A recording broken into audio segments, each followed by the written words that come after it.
All right. Hi. Good afternoon, everyone. It is 11:33, so I'll call this meeting to order. Marlene?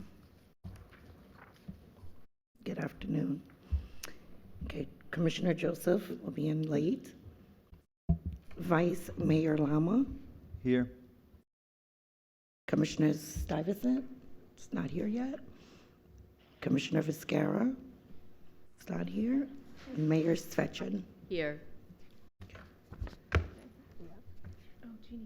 have a quorum. Great. Wonderful.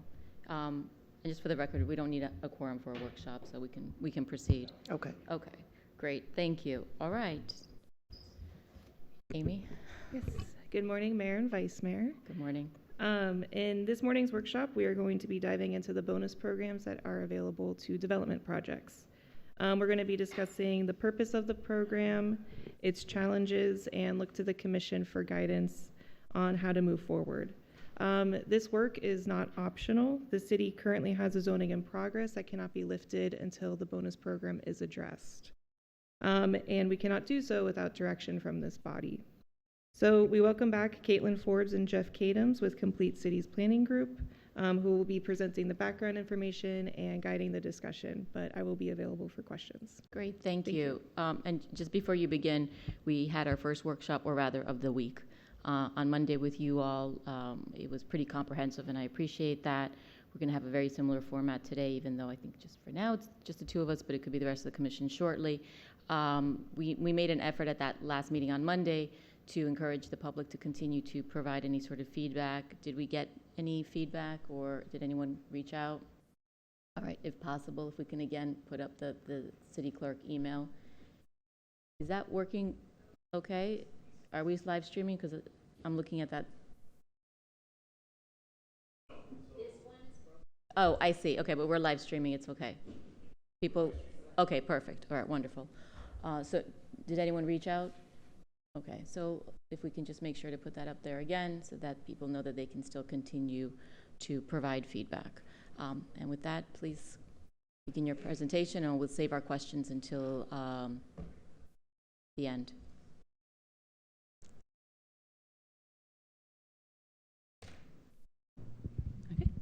Good morning, Mayor, members of the Commission. Thank you so much for having us back today. Caitlin Forbes for the record, and with me is Jeff Kadams, both with Complete Cities Planning Group. So we're excited to continue our conversation with you today, focusing on the bonus program, specifically as it relates to the east side of the city. And Can you just look at that one? Okay. Yeah. Perfect. All right, stretch this way today. So we're here primarily as a result of two different findings from a previous planning effort. There was a recommendation in a previous planning analysis that was prepared and presented to the city with some language that indicated that the city should continue or consider whether to continue the bonus program entirely, to modify it, or to eliminate it. So through some pretty extensive discussion and analysis, we're going to be talking about some modification options with you today. And also the second piece as to why we're here with you, of course, is the conflicts between the code and the comp plan that have been identified. So our goal today in speaking with you is to evaluate the existing bonus programs and to provide those recommendations, ultimately to ensure, of course, a legally defensible bonus program, and to ensure that consistency is included between the comp plan and the code as it relates to maximum intensity and density. So we're going to be asking for some direction today based on a couple different items that we'll be talking about, and some requests for direction that we'll go through one by one towards the end of the presentation. But to start, we're going to give you some background on the bonus program, because it is pretty complex and there's a lot to it. And you'll be defining the bonus program, what that really means for anyone that's watching. Yes, we're going to go through maybe more information than you care to hear, but we're definitely ready to answer questions if you have any. Great. So just to start, we're going to focus today on the east side of the city, being your mixed-use resort district, but you do have other districts, 4 other districts that do have bonus programs available, and those are on the west side. You have, my eyes can't read that screen here, so I'll read them off of this one. You have your business district overlay, your B1 neighborhood business district, your RMF2, which is your high density multifamily, and Town Center North all have separate bonus programs. We will be talking about the Town Center North bonus program separately, but again, today we're going to focus on the Eastside program. And you'll remember at some previous workshops, we talked about the Eastside and what that looks like, the number of limited parcels that are left for redevelopment, and the direction was kind of to, based on what has been built, amend the comp plan to ensure that those are made conforming and to kind of continue to allow for the East Side development to continue in similar patterns given the limited number of redevelopment parcels. So what's the intent of your bonus program? It's ultimately to contribute to the quality of the public realm or to provide for public benefits. And how do you do that? Generally, your bonus program is set up to receive financial contributions for pre-identified capital improvement projects or to make the physical improvements. More specifically, you do have 4 different kind of buckets is the way that we think of them. So you have your trust funds that are set up, and that's the financial contribution. There's the physical improvements bucket of bonus options, and those are asking the developer to actually construct something. And then you have 2 others, one that's purely a locational bonus for being a waterfront property, and then you have 2 dedication options where the property owner is asked to dedicate property in turn for the bonus. So you'll see the MUR, the mixed use resort, I put in bold on the right, but just for kind of a holistic understanding of the other districts that also do have bonuses outside of Town Center North, we identified those as well. So you'll see there's kind of a mix. Obviously you have the most in terms of the trust fund options, and you'll see the types there in terms of streetscape and beach access and beach recreation and another streetscape. We have some public parking, education and cultural infrastructure, and then design flexibility, which is really related to setbacks. And then the physical improvement options include constructing affordable housing, providing for certain improvements within a beach access easement that's granted, providing for structured parking, some site assembly bonus options, and then again some oceanfront and open space enhancement. So you'll see the theme generally is related to beautification of streets and providing access to the beaches. So specifically as it relates to the mixed-use resort zoning, the base allowance in this district is 50 units an acre. Unless you're constructing apartment hotels, then it's 100 units an acre, and a 2.5 FAR, or floor area ratio. And then through the different bonuses that are shown on the screen here, you can reach a maximum of 80 units an acre for apartments, or 125 units an acre for apartment hotels in the comprehensive plan. And then a 4.5 or 4.6 FAR depending on the beach access trust fund. So the maximum that we would be proposing in the comprehensive plan is a 4.6.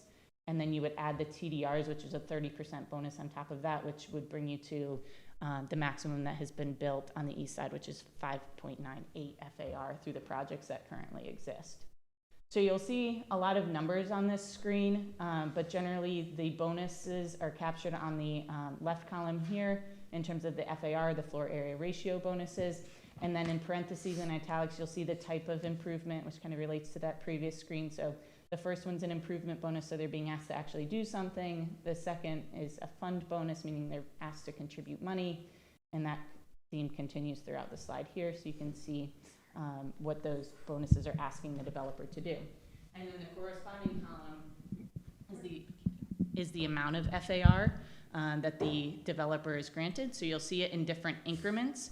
And so your bonus structure is set up so that basically a developer is purchasing or able to be allocated the amount of bonus in terms of these participation units. So you'll see that basically, for example, the Beach Access Trust Fund, each unit, which is a participation unit, you would purchase that in an increment of 0.05 up to 0.2 or 0.3 FAR. So you could have potentially 4 or 6 increments there.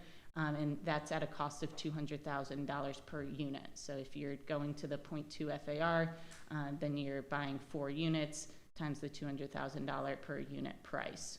And ultimately, most developers are taking advantage of each of these bonuses. And that's the way that the East Side had been built out to the intensity and density that it has been. And then you also see on the right side of the screen that density is inherently tied to FAR. You don't have to necessarily do anything additional or beyond to get the density. It's intrinsically tied to the FAR, so that once you get the FAR bonus, you automatically get the density bonus. There is a unique, not necessarily a bonus, but a flexibility option that's built into the mixed-use resort as well, which is identified as a design flexibility line item in both your budget and within the code, and that's essentially a setback waiver with the fees associated with those waivers in the right column being $1 million for the 25-foot setback and $500,000 for the 30-foot setback. So we talked about the participation units, and these are the increments that you're purchasing your bonus allowance up to that maximum. And your participation unit language within the code asks that the city update the fees associated with the participation units every 2 years. The last time that the city undertook that effort was 2018, so it is a little bit past the 2-year mark, obviously. When you did that last update in 2018, the fee was increased from $100,000 to $200,000 per participation unit. And generally, the methodology for that is based on the average square foot of condo development. And we'll talk about some options that you might want to consider moving forward with both updating the fees and considering some alternative methodology that may result in different participation unit prices. But the image here shows the increase in the value of those participation units as little as $14,000 per unit in 2002. And then most recently, like I said, it was increased from $100,000 to $200,000 in 2018. So the impact on the city budget. This is what basically the city's getting out of the bonus program, and we were able to evaluate the bonus impact fees based on the budget books that are available online starting in 2017 through the most recent fiscal year. One thing to know here is that the participation unit prices or fees are paid at time of master permit. So if it's site plan approved in 1 year, it might take them a couple years to go through the permitting process and start actually making payments into your funds, right? So obviously the 2020-2021 year was a big year for the city. That equates to about $15 million in participation or bonus fees. And then the 2018-2019 year also had a permit issued, and there was a much smaller amount associated with that project. So this is kind of what the city's getting in terms of the bonus program, at least in terms of the financial contributions and the trust funds. Obviously, there's the other types of physical improvement options that some of the developers may choose to take advantage of as well. And then we were asked to show kind of what's been built with the bonuses in terms of a graphic example. So this project specifically is the Turnberry Ocean Club. It was approved back in 2014, and this is a Eastside project, of course. So this was approved as a 52-story tower with 154 dwelling units and about 600,000 square feet overall. So you can see, based on the floor area, the bonuses and the TDRs, what was considered basically by right, what was considered floor area that was granted under the bonus programs, and then what's granted on top of that, which is your buy right plus bonus at a 30% additional increase is your TDRs at the very top of that tower. So, kind of bringing it full circle in terms of analyzing the existing bonus program. We have kind of 4 main challenges to address with the existing structure. One, of course, is that the fees are outdated, and the last update was in 2018. So you're well due to go ahead and take the next steps to go ahead and update, if warranted, at least analyze the existing participation unit price and see if there's potentially some merit to increasing that unit price. Again, the last time it doubled at the last study. The second being that your budget incorporates the bonus funds into your general capital fund or capital improvement fund and doesn't necessarily track the expenditures by separate funds. So you'll remember each of the separate trust fund line items that we talked about earlier in the slide, being the 5 or 6 different trust funds that are set up for a mixed-use resort, and then the others for the other bonus districts. Those ideally should be kind of kept separate in your expenditures portion of your budget, and be using those monies for the projects that are identified in the code. And that kind of ties into number 3 here, is that you do have existing language in your land development and regulations that talks about how those monies or funds are to be used. It is a little vague and could benefit from a little bit more clarity, maybe rethinking the language in the code, and just making sure that it's very clear on how these bonuses are to be, or bonus funds are to be used in terms of capital improvement projects. And then, of course, the last, again, being the inconsistencies between the comprehensive plan and the code. So I'm going to present this slide, and then we're going to kind of pause and have a discussion. So relating to the 4 challenges here, there's kind of 4 minimum actions necessary for the commission to take to make sure that the bonus program is legally sufficient in terms of how it's being operated and implemented. So the first is less of a legal concern, actually, but something that the city could definitely potentially benefit from, especially if it's found that the fees should be updated, would be the action to go ahead and obtain an economic consultant to evaluate the fees for those participation units and update the fees as applicable, but also perhaps step back and kind of review the methodology. Like I said, currently it's tied kind of in one particular manner, which is directly tied to the condo sales prices. So there may be some better ways to think about that in terms of the methodology, and an economic consultant could definitely help you run through some different scenarios and see if there's a different way to consider how you're coming up with the participation unit price. The second is really kind of administrative in terms of how the budget is formatted, and again, that's just relating to keeping those bonus fees separated out and making sure that they're clearly tied to the projects that are identified in the code in terms of what those funds, trust funds, are meant to be used for. And that kind of, again, 2 and 3 kind of tie together in that vein, and the 4th being to go ahead and make those text amendments to the comprehensive plan and code to ensure that the intensities and densities are clearly stated and consistent with the direction that the commission gave previously, which was to continue the Eastside development patterns, given that there's the limited number of parcels there. And then when we come back for Town Center North, obviously we'll have a separate conversation in terms of what those bonuses look like and what they are, and the opportunities to achieve different maximums in Town Center North. But again, today we're just focusing on the east side, and these are the actions that we've identified as being kind of your minimum necessary. And so we'd like to have some discussion and direction from the commission to go ahead and take these next steps as it relates to the 4 action items here on this screen. Okay, before we begin, I wanted to get some clarification from the city attorney. For the minimum actions necessary, is that per our own code, or is that a Florida statute? The which, I'm sorry? When we talk about what's necessary, the minimum actions necessary, this is because it's self-imposed, or are we required to? My question goes. Self-imposed. Self-imposed. So us not doing this every 2 years is just us not doing it. Yeah, I'm not aware of it being statutory. Okay, all right.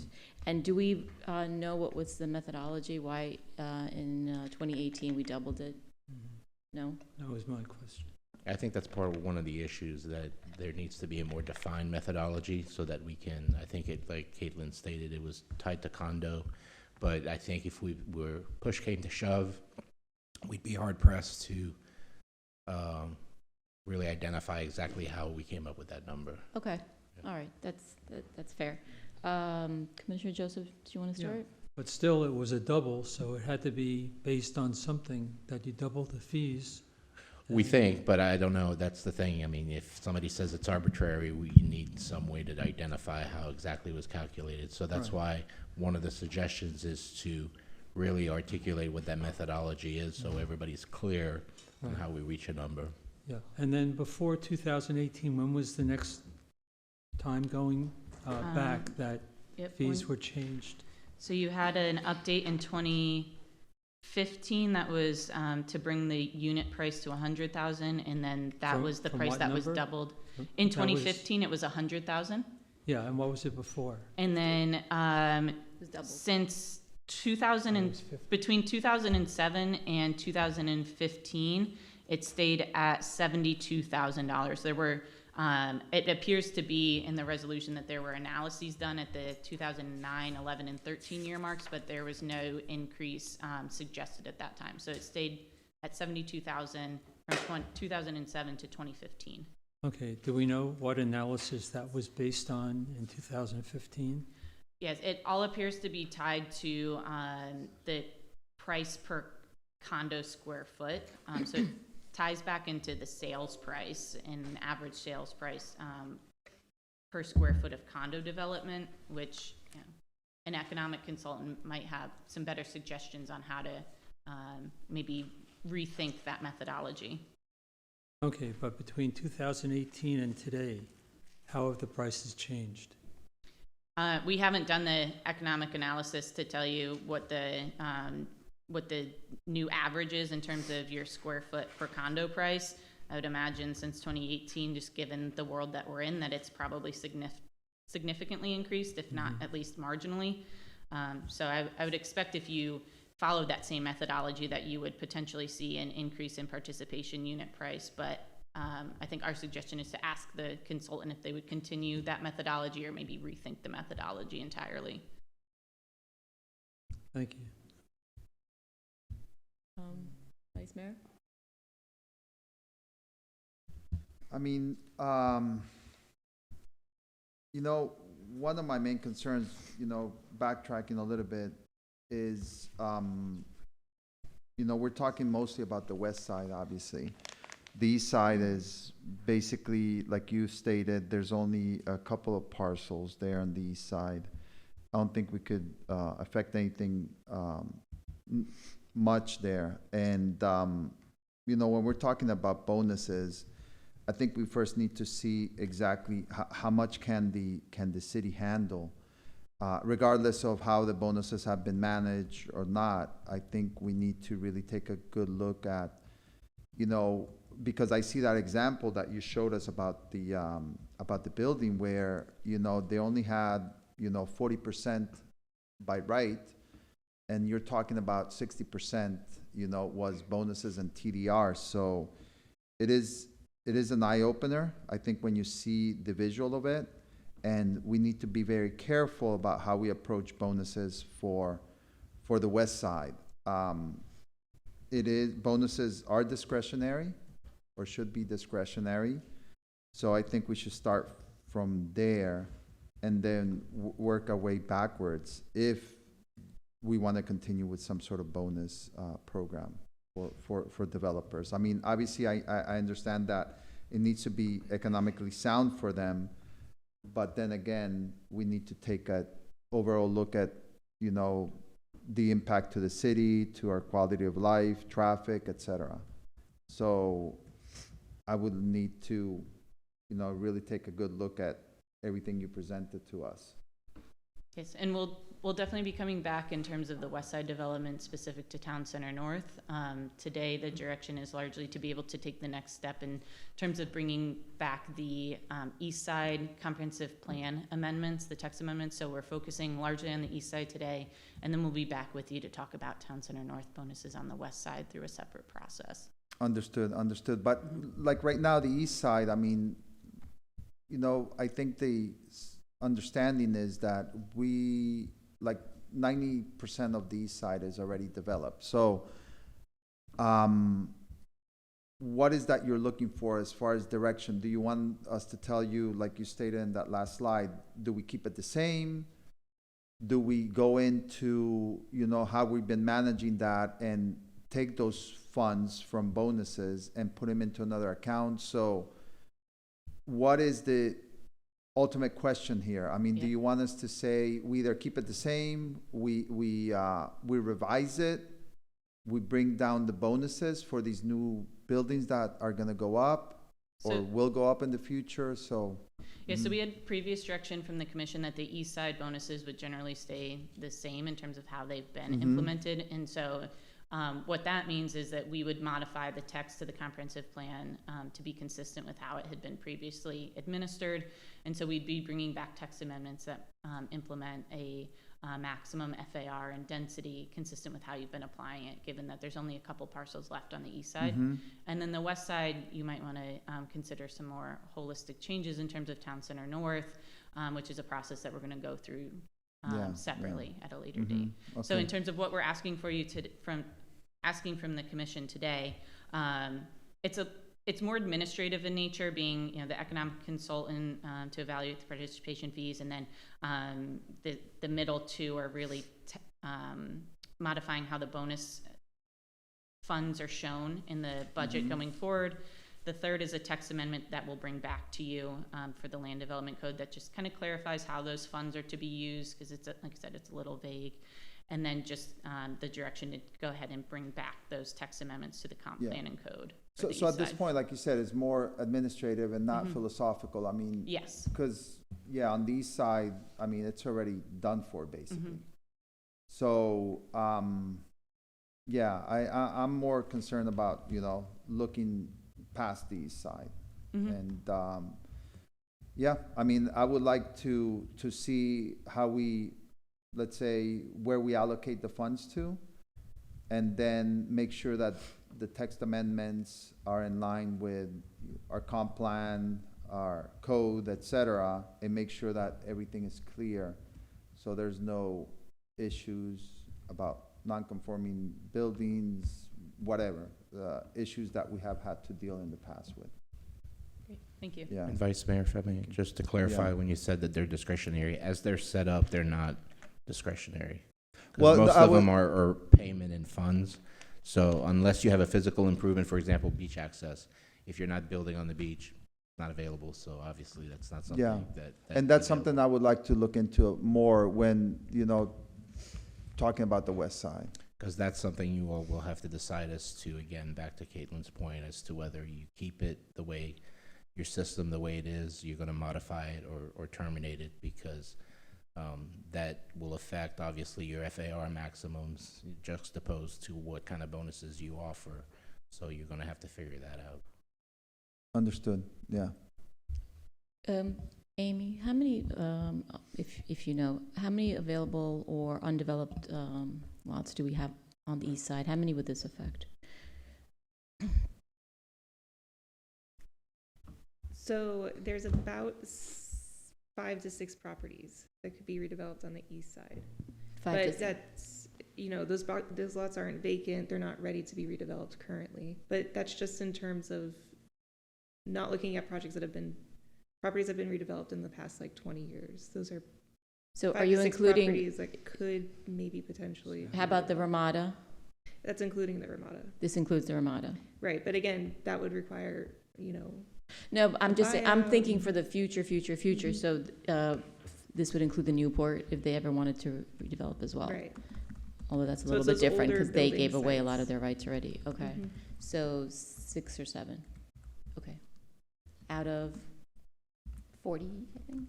Give me 1 second. No, it's all right. It's, I just wanted to get it to the Vice Mayor's point as far as the percentage of how many are actually complete. Commissioner Viscara, did you have questions? I wasn't hearing very clearly. I was on the phone, but it Right. wasn't very clear, so I think I'll reserve my comments Okay. for now, and maybe it'll come together for me Sure. in a bit. Did you have anything else? I just Joseph? would like to have clarification on we're handling the east side totally separate from the west side, correct? That's correct. So So if today it- we're talking about the east Yeah. side. So if a developer is building on the east side and has some theory as to TDRs and bonuses that may be available, you have to throw it out the window for the west side, correct? That they can't take that concept and say, well, I had it on the east side, so this is what I'm due on the west side. Is that correct?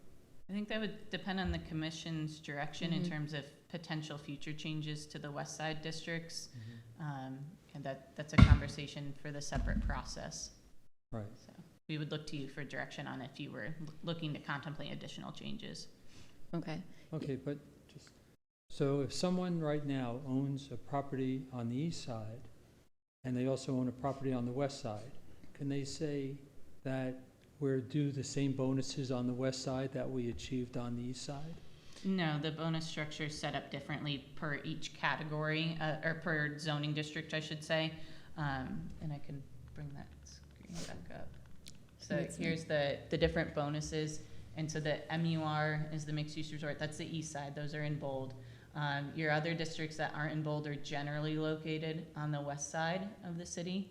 And so your RMF2 is your high-density residential, and then you have two business categories, your B1 and then a business overlay, that are more of your commercial categories, but they do accommodate residential density as well. So you can see there's some crossover, there's some similar, for example, the Collins Ave Public Streetscape Trust Fund bonus is available for 3 of the 4, but some are only available to certain districts. And then, of course, the comprehensive plan limitations are ultimately what drive your maximum intensity and density, which would be different by category. Okay, thank you. Okay. Yeah, I think based on what we've said so far, I think you got pretty much a consensus that we agree that we want to see more clarity and definition based on those 4 items. Okay, so would the commission's direction to be to move forward with the 4 items that were presented in terms of considering the participation unit price and bringing back some potential updates with reconsidered methodology, perhaps depending on the consultant's direction. We'll work with the appropriate teams to suggest some formatting for the budget book, and then we'll bring back some clarification in terms of the land development code text on how the funds are to be used. And then, of course, when we bring back the east side comprehensive plan amendments, we'll include those maximum densities and intensities. Yeah. Okay. For the purposes of updating the cost, is there a requirement that we have to use a consultant, or is this something that we can come up with on our own? Yeah, that's what I was thinking. You're not required, but I don't know that you have the expertise in-house to necessarily. I didn't mean us. Right. I meant you. No, that's what I mean. Okay. That you don't necessarily have the expertise in-house to do that. You probably want, there's some element of a market analysis that I see. we wouldn't be able to generate ourselves. So I think it would be proper and more defensible to have something that's done by subject matter expert. Okay, thank you for the clarification. So, Madam Mayor, we do have a couple extra slides since we have just a little bit of time. We're not looking for feedback on these now, but to Commissioner Lama's point, we do have some suggestions to consider for the bonus program as a whole, which does incorporate other districts. So these are generally, we're going to present 3 different kind of ways of thinking about the bonus program, which would be to modify and enhance the existing program, to remove or replace certain components of the program, and then some options to supplement the program. The keys being that we wouldn't be looking to modify the floor area ratio or the density allowance through the suggestions here, unless there was some other direction, and that you could really think of these as a la carte options. You could pick and choose any number of these, none of them. These are just supplemental actions that you could take beyond what we've just received direction on, which is what we identified as the minimum necessary to bring the bonus program into a better position. So some options here. Again, we're not looking for feedback. These are things that you'll probably want to digest and think about and maybe bring back for a separate discussion at a later date. But actions to modify and enhance the existing bonus program. The first would be to revise the language as it relates to the beach access bonus that's available. The city's had some issues with implementing that bonus program in terms of maintenance and also some private property concerns in the way that it's established. It requires a property owner to basically improve property on an adjacent property owner's site.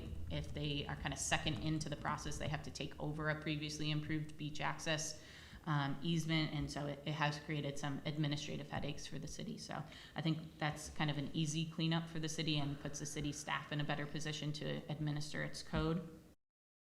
The second would be to modify your street level pedestrian promenade bonus. Currently, it's pretty vague in terms of the requirements. It's largely just the dedication. So if you wanted to consider some minimum design improvement and maintenance requirements or maintenance obligations for the person dedicating that property, that might be a benefit to the city. Similarly with the enclosed parking bonus, this is one that we think may even warrant being replaced or modified because it really doesn't bring much of a benefit to the city because there's not a requirement for public spaces in that bonus. And if a developer is going to take advantage of the additional FAR, especially given the geographic constraints of sites in Sunny Isles, they're going to structure the parking anyway. So there's not much of a benefit to the city here, but if you were to maintain it, we'd look to potentially add some minimum design standards as it relates to the screening and the overall appearance of the garage.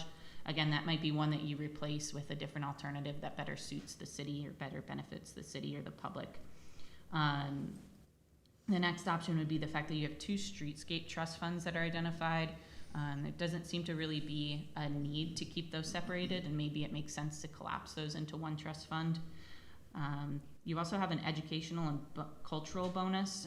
We haven't been able to identify any specific projects that have been on the commission's radar in terms of what you would plan to do with that money or what you have done with that money. So that may be one that we clarify specifically in the land development code, or maybe it's one that you revise again or replace with a different type of bonus. You also have the design flexibility, which again isn't necessarily captured in the bonus section, but it's akin to a bonus, and it's basically granting a setback reduction in trade for a payment to the city. And so that would be best revised to use the same concept of participation units that the other bonuses use, so that you're making fund contributions in terms of increments and then based on participation units, just so that it better aligns with how your other bonuses are awarded. And then the last point here to some of the discussion today is to modify your land development regulations to clearly stipulate which are discretionary or by right, and you could or should incorporate some criteria for approval or denial if you're moving forward with the perception that any of those are discretionary and not by right. So then the next options that we put together, again, you can take any of these, leave all of them. These are just simply suggestions as potential additional options, right? So the next kind of category is options to remove or replace.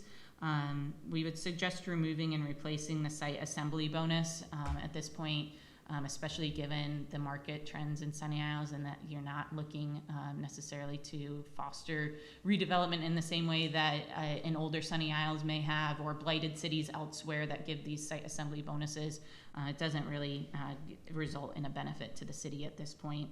Mm-hmm. So we would suggest replacing that or increasing the bonuses in other categories to kind of balance out the FAR and density that would be removed from that option. Again, we talked about the enclosed parking bonus, whether you modify it to at least incorporate the design standards or whether you replace that, because again, that's something that a developer is going to do if they're looking to significantly increase their FAR anyway, right? And the key being that you would need to replace these with different alternatives or increase allowances in the remaining bonuses to maintain your FAR. Excuse me, I have a question. What do you mean by site assembly bonus? So you get a bonus for basically if you have one parcel, and then for each, I believe every 10,000 or 20,000 square feet that you add or aggregate by purchasing other adjacent properties, the city's giving a bonus for that, for site aggregation. For aggregation, for adding more adjacent parcels more adjacent to your parcels. lot, Okay, yes. all So in right, thank effect, you. making 2 towers into one. Is that what you're saying? The towers wouldn't necessarily have to be one, but if you own kind of parcel A and parcel B and C are both available for sale, or you somehow purchase those, Right. then you get a bonus for adding parcels B and C to parcel A and getting a larger development pad, which is ultimately going to result in a larger building, obviously. But there's no real bonus to the city or benefit to the city in terms of, you know, what you're giving versus what you're getting. Mm-hmm. So usually that's something that's granted in older cities where you have very small lots and more blighted areas, which obviously doesn't really describe Sunny Isles Beach at this point. Okay. Okay. And then lastly, actions to supplement. So you could consider adding new bonus categories based on your vision and direction for the city in this time. Maybe some new ideas have come based on other discussions. We've talked about Collins Ave kind of extensively, and the treatment and the look and feel of what it means to be pedestrian on Collins Avenue. So there's some options to grant an improvement bonus for enhanced Collins Ave treatment and streetscape, perhaps a plaza bonus. I know a couple projects have done a good job in providing for those types of features and others haven't. So that would be potentially an option to consider a bonus as a new option. The others would potentially, the next two public safety improvements and micro mobility, those would potentially be new fund contribution options. There's some different discussions that we've heard in terms of public safety needs in the city and additional facility space, and also micro mobility, especially as a coastal city, is always great, especially as you're trying to move people from potentially new public parking on the west side to the beach facilities on the east side. And public parks could be land dedication or fund contributions. Again, these are just some initial concepts. You might have a bunch of other ideas that maybe you would prefer to consider. And then lastly, an idea as it relates to parking bonuses would be to provide an improvement option for public parking. Right now, you simply have a fund contribution so that the developers aren't building the public parking. They're just paying into a fund, and then the city would then go, in theory, build the public parking through its own process separately. So the idea would be that it's obviously easier for the developer to go ahead and just provide some extra spaces in a structure they're already building, and perhaps that would merit a bonus depending on certain criteria. You know, you want to have some minimums in terms of the number of spaces they're providing, the location.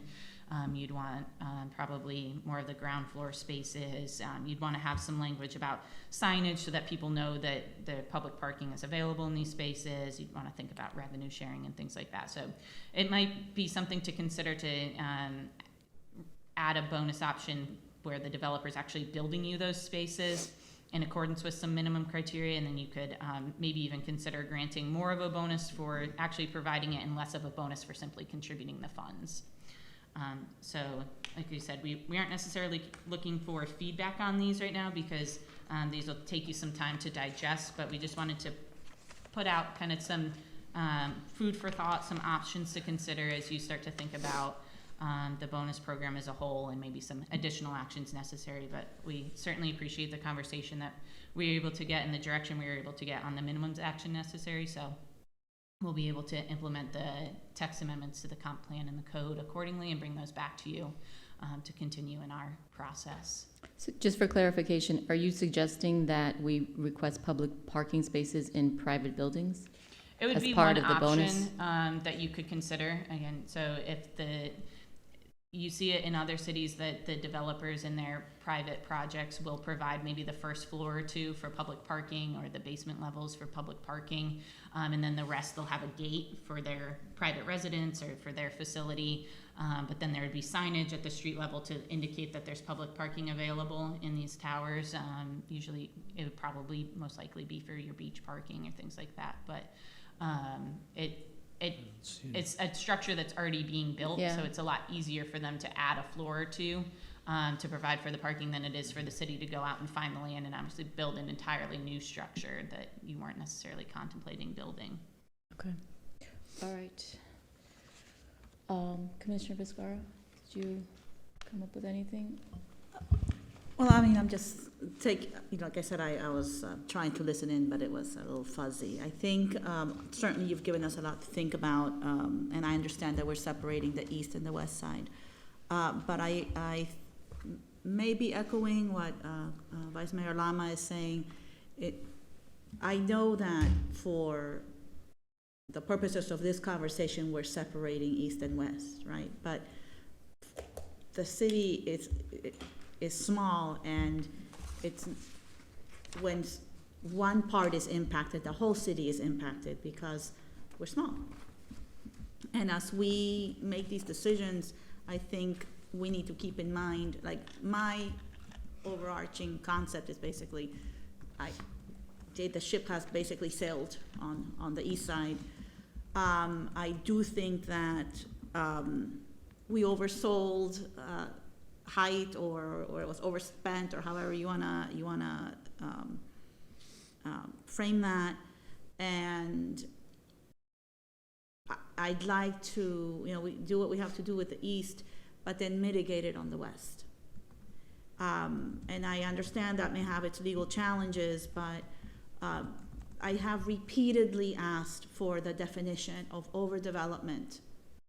What does it mean to be underdeveloped? What does it mean to be developed? And what does it mean to be overdeveloped? And I've never gotten a straight answer, because if you're telling me that currently we're underdeveloped, and I would say, well, how do you justify our traffic situation? Because and then it's like, well, that's not, traffic is not how we measure. Well then, okay, how do we measure? I told you the last time, we're the densest city in the state of Florida, and one of the densest in the country. How do you become that and not be overdeveloped? I don't understand that, and I've never gotten a straight answer. And I would like us, I understand that those buildings are not occupied all the time.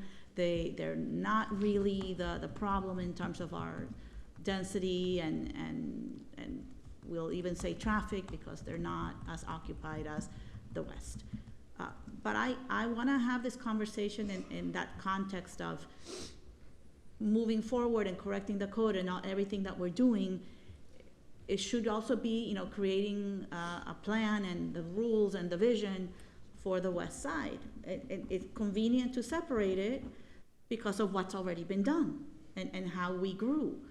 But for practical purposes, and those of us who live here, you can't.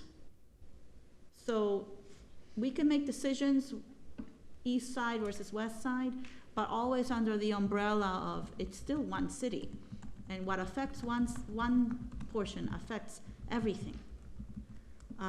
So the big picture for me is, I always, the most comfortable, the easiest way for me to explain it, the basic way for me to explain it is like the city was this flat thing, and we were given a bunch of Legos, and we had to figure out how to stack them in this little piece, right? And we decided we're gonna allow all of this on the ocean side. So then you then have fewer Legos to put on the West.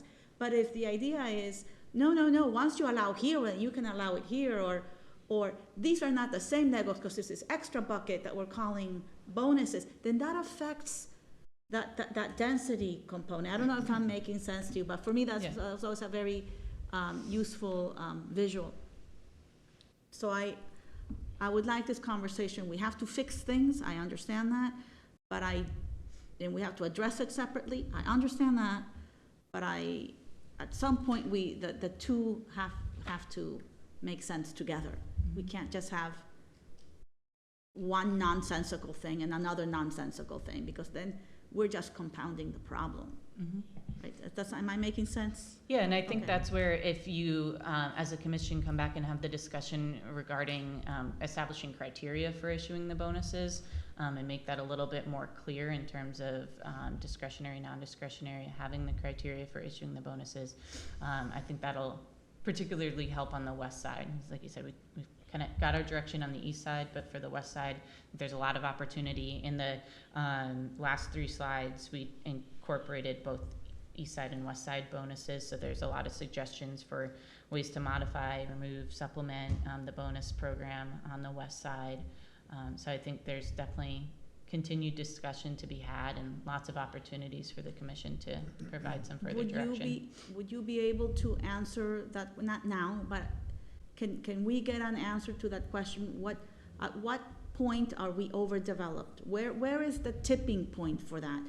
How do we measure that? If I may, Mayor, Yes.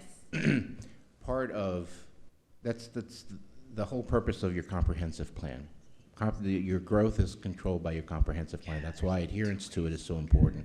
One of the key components of comprehensive plans is predictability. And that's how the state of Florida forces essentially local governments to control their growth and to manage their growth.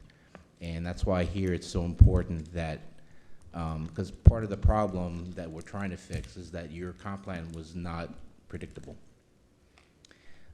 Yes, you had growth regulated there, but when you went to your code, as you see in the diagram, you could add another 60% to what was in your comp plan, and that was part of the problem. So something overdeveloped, that's really subjective. It depends where, it depends who you ask. So there's no clear definition as to at what point you cross the line and you're overdeveloped. But that's the goal of your comp plan, is to try to establish that, whether it be through population growth. You know, there's a variety of things that the state of Florida looks at to determine whether your growth is something that's acceptable or not. And that's why the state's involved as well. But the comp plan is your key. And here, unfortunately, we're sort of in a position of working backwards, because, like you said, the ship has sailed on a variety of things, and we're trying to sort of accept what's occurred and then try to get some feedback as to how we can try to make your comp plan more in control of your growth and make it predictable and make it something that you all want, and that your code obviously complements that, because essentially your comp plan is your constitution. You have to follow your comp plan, and your code follows in line. It has to be consistent. So that's part of what we're trying to do here. But definitely your growth is controlled by the comp plan process. Okay. Does that answer your question? No. Okay. Well, and I can, I had that feeling with your response. I can, and separately, we can go through the comp plan, all of chapter 163 and so on and so forth, and sort of show what things are measured and how things are. There's goals. It gets very convoluted, but there's a mechanism by which growth is controlled through your comp plan, and it's probably too involved to discuss here, but we can go through the statute and it'll give you a better indication as to what parameters can be set. My overarching concern here, and maybe the ship has sailed on that also, right? But it's, if there was this idea, and it seemed like a good idea at the time, and so we went with it, and we have what we have. But as with many things, once you get into it, you're like, oh, maybe we overshot over there, maybe we could have corrected that. But what I feel consistent, it's not just today, right? Like in having these conversations, is that if I'm gonna call it an error, I know it's not, let's call it an error. That if we've committed an error, that we're basically forced to perpetuate it because it's already been done that way. And there's no way to mitigate, there's no way to correct. And that's what concerns me. So if there's a way to mitigate in some way, I would like to explore that. And if there isn't, because of, the things that are too complicated to discuss up here, then so be it. But I would like that explained in a way that I understand. I have yet to receive something that justifies the perpetuation of how we've done things, the outcome of which we know is not always great, because what the stuff that our documents were not good, and I understand where the problem came from, but then we're stuck with the result here, and are we gonna be stuck with the perpetuation of that because we did it when we know the documents were wrong? And there are other things too that you can look at. So I think, and Amy can correct me if I'm wrong, but for example, concurrency. So you have let's say 2 square mile area, and you want to fit in 50 million people in there, right? That's not going to work because concurrency, your sewers aren't going to be able to handle it. Your traffic's not going to be able to handle it. There's a variety of things that naturally limit your population growth because you're just not going to be able to handle it, besides the geography itself.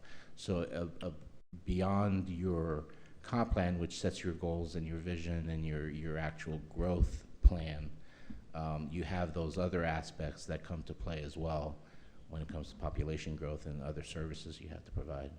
And I think that maybe that's what I'm looking for, because I like that example, right? Like 50 million. We know, we don't have to do the math. We know that's too many people, right? 1 million, too many people. 500,000, too many. So at some point, you reach we know that there's a line to be drawn.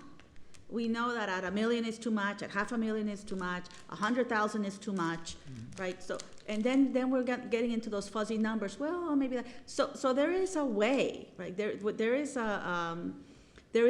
a number or a range, because if we know for a fact that this number is too much, and we know that 20 people is too little, there is a range that is the answer that I'm not getting. Well, you're not gonna have it on the front end. That's part of the problem, is your growth. There's so many variables. So when you build that's why concurrency is important, because that's done. So you build a new project, okay, you're gonna determine whether your sewer capacity is good enough. Yes, it's fine, whatever. You're gonna keep building, and at some point, you get to the numbers. You couldn't have predicted what it was gonna be before, but it depends on the size of your pipes, it depends on so many variables. So those things naturally come to play as development continues. Now, certain things are controlled, obviously, by your comp plan, but your concurrency things tend to, it's hard for Caitlin or anybody else to come in and say, okay, here's the magic number based on your geography, because it depends on design, it depends on the type of project, I mean, there's no way to really have a front-end number for that. Okay. You'll be happy to know that is something that we're going to be bringing forward to you is your concurrency ordinance. And as your city attorney alluded to, your concurrency ordinance typically is going to look at your infrastructure as it relates to traffic, water, sewer, parks. And there's going to be what we call levels of service associated with each of those. So there's a tipping point at which you exceed your level of service, and then you either, as a developer, have to mitigate the difference in terms of bringing it back into level of service for, by providing extra park space because you don't have enough parks, or by doing some sort of infrastructure improvement because your capacity for water and sewer aren't available, and same for traffic. And there's a range of things that we look at, and it's all based on an established level of service. And then as each application comes in, it's reviewed against the concurrency ordinance to make sure that you're maintaining a level of service, right? So there's kind of a quantitative way to think of overdeveloped, underdeveloped, and then there's the qualitative version, which is what's your vision for the city, or what's the commission's vision for the city, right? So there's a quantitative and a qualitative way to kind of look at overdeveloped, underdeveloped, or kind of the Goldilocks spot of just right. And that's really your vision being the qualitative way of thinking about it, or concurrency and the numbers in your comp plan being the quantitative way of thinking about it. Okay, thank you. Yeah, I believe that, my colleagues would agree that we want a very holistic approach to this, and I think that Commissioner Viscara brings up a good point, that it's not separated into various buckets, that we understand it as a whole. And the concept of concurrency, it's important for us to have that really fleshed out, because at least historically, while I've been on the dais, the way projects have been presented is these are the rules, and if you gave it to one, you give it to the other. So it's an understanding of, okay, we have these additional or remaining plots that can potentially be developed in the next 5, 10, 15, 20 years. What are they going to be able to get the same bonuses as those that have in the past? And if not, then why? The whole parking thing makes me very uncomfortable.